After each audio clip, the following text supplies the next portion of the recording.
Online rangoli प्रतियोगिता में ब्रह्मपुर खोड़ासिंह निवासी मनीषा दास पुणी थे सफलता अर्जन कर पुरस्कृत होती। इंडियन आर्ट फैक्ट्री तरफ जेजलिंग आर्टिस्ट अवार्ड में सम्मानित कर मानपत्र ट्रफी सह नगद 4000 टंका पुरस्कार बाबद प्रदान कर कौन कारणवशत से सेठाको जापारि नथिबा जोगु एही पुरस्कार बासभवन को पठाई दि जाइछि। पूर्व मनीषा रंगोली प्रतियोगिता में ड्रीमर ड्रीम्स माध्यम षष्ठ स्थान अधिकार कर पुरस्कृत होते। मनीषा की सफलता जयप्रकाश नगर स्थित रेनबो प्ले स्कूल परिसर में आईएन डांस एकाडेमी और प्ले स्कूल तरफ संबर्धित कर अवसर में अनुष्ठान मुख्य परिचालिका अस्मिता महांती समेत बय शिक्षयित्री उपस्थित थे। से मनीषा विभिन्न रंगोली और मेहंदी प्रतियोगिता में अंशग्रहण कर बहु पुरस्कार पाई। मनीषा पिता नाम स्वर्गत त्रिनाथ दास और माता नाम कुमारी दास होता बेले से खोड़ासिंह पुराणा साइठार रोचंती।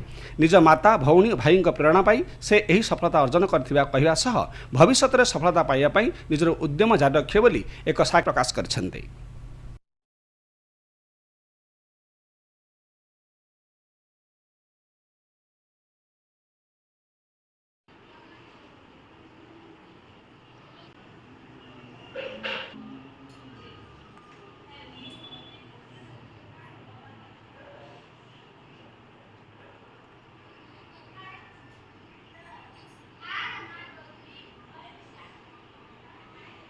हाँ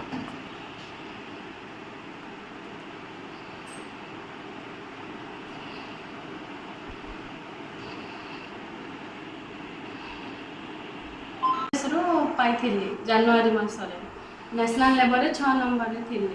एबे चेन्नई रे गोटे कंपटीशन होता रंगोली जो थे भाग नहीं नेशनल लेवल 4 नंबर अच्छी सेटा all India national level art तरफ होता ना से तरफ मत गोटे ट्रॉफी मानपत्र 4000 टंका मेडल मिली। आगर मु रंगोली रे बहुत थर भाग नहीं जो बहुत प्राइज पाई। एथिपाई तुम किए प्रेरणा दौन घर लोक माँ भाई भौणी अजा आउ सब कौन जान तुम मेहंदी जानी फैंसी ड्रेस रे भाग नहीं नेशनल 15 नंबर अच्छी मेहंदी रे 15 नंबर अच्छी। प्राय केते प्राइज पाइलन तुम एबे बहुत सारा आगु कौन लक्ष्य तुम अच्छे आगु जब एमती कंपटीशन हुए भाग नेबी आगु एमती